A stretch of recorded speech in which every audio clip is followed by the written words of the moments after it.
జై శ్రీమన్నారాయణ. ఈరోజు మనం ధర్మపదం గ్రంథములోని చాప్టర్ 4 విభాగము 37 శ్రీమదాంధ్ర మహాభారతం కవిత్రయ రచన మరియు శ్రీమద్ సంస్కృత మహాభారతం వ్యాసమునీంద్ర రచితం. అందులోని ధర్మాలను మనం చెప్పుకుంటున్నాం. అరణ్య పర్వం. ధర్మవ్యాధుడు కౌశికుడు అడిగినటువంటి ప్రశ్నలకు సమాధానాలు చెప్తున్నాడు. ధర్మములపైన వివిధ ధర్మాలు ఇక్కడ మనకు కనిపిస్తాయి. మానవుడికి ఇంద్రియాలు ఎంత విధంగా అలర్ట్ చేస్తాయి, వెనక్కి లాగుతాయి. ధర్మాల నుంచి అతనిని వెనక్కి లాగడం కానీ ముందు తోయడం కానీ జరుగుతుంటాయి. ఈ ఇంద్రియములు చాలా గొప్పవి, బలమైనవి. దీనిని హృషీకములు అంటారు. ఈ హృషీకములకు అధిపతి హృషీకేశుడు, అంటే శ్రీమన్నారాయణుడు. ఈ హృషీకములు చాలా బలమైనవి. వీటిని మానవుడు బుద్ధి అనే వజ్రాయుధంతో నియంత్రించాలి. లేకపోతే ఆ మానవుడు అధర్మంలోనికి పడిపోతుంటాడు. ఇంద్రియాలు మానవుడిని అధర్మాల వైపు లాగుతూ ఉంటాయి. కనుక ఇంద్రియాలను సక్రమంగా వినియోగించుకోవడానికి బుద్ధిని ఉపయోగించాలి.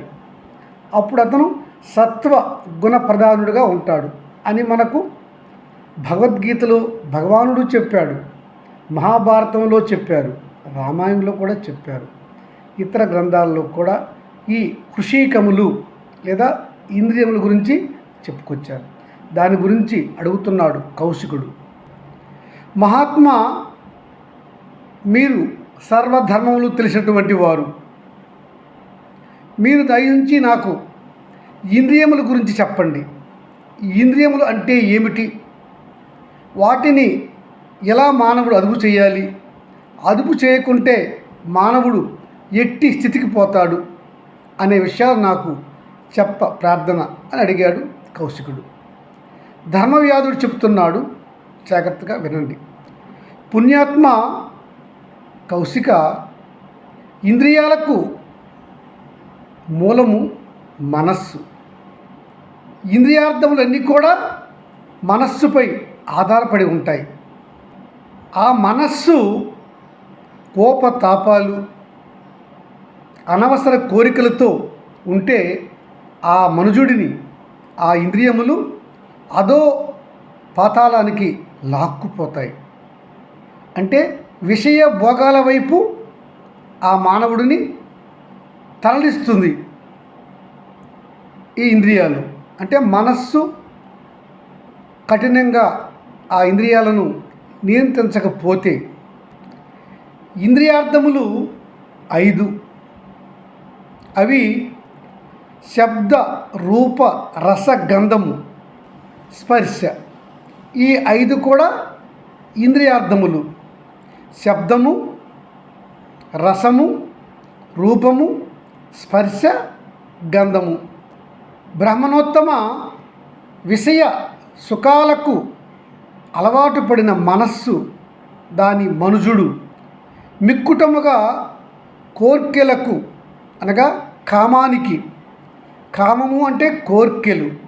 చాలామంది అడిగారు నన్ను, కామము అంటే స్త్రీవాంఛ మాత్రమే కాదు, అది అందులో ఒకటి.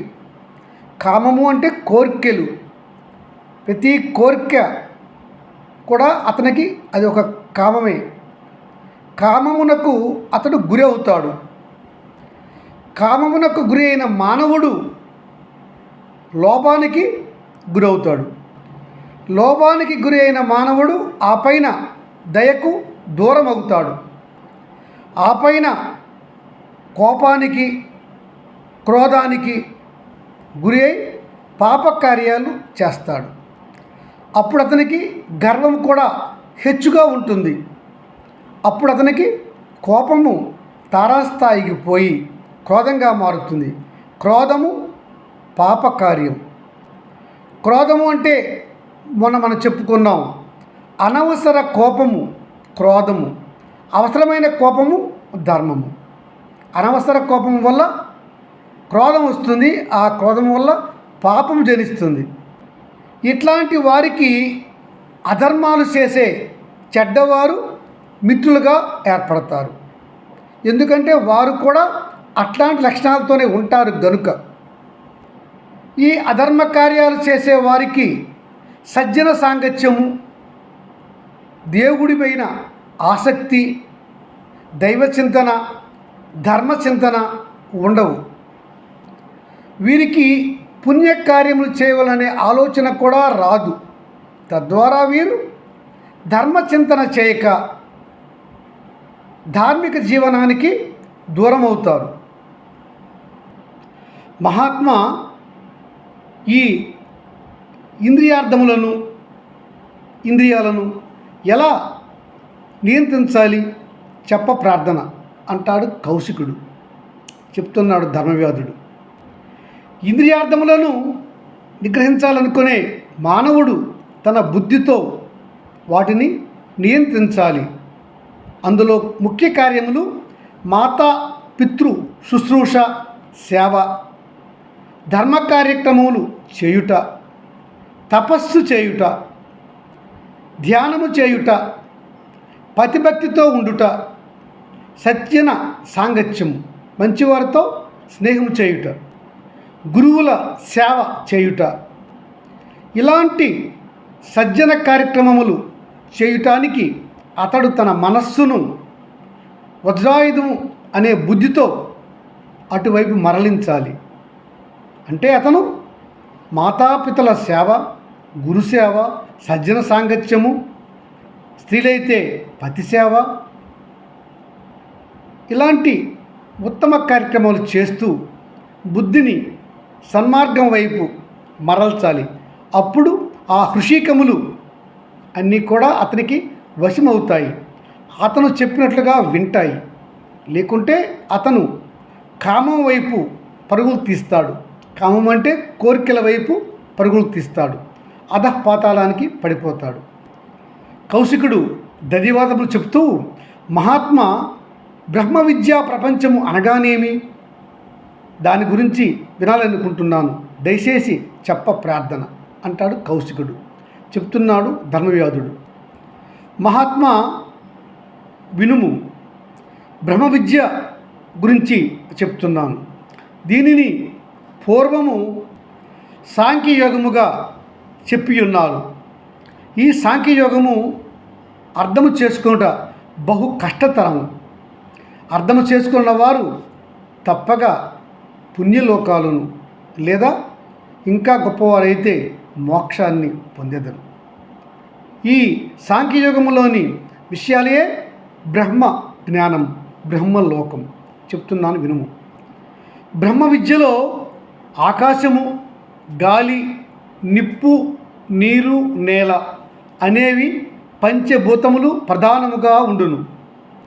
ఇందు ఆకాశం యొక్క గుణము శబ్దము చేయుట, వాయువు గుణము స్పర్శ చేయుట, అగ్ని గుణం రూపము చూపించుట, నీటి గుణం రసమును తెలియజేయుట, భూమి గుణం గంధం అంటే వాసన తెలియజేయుట.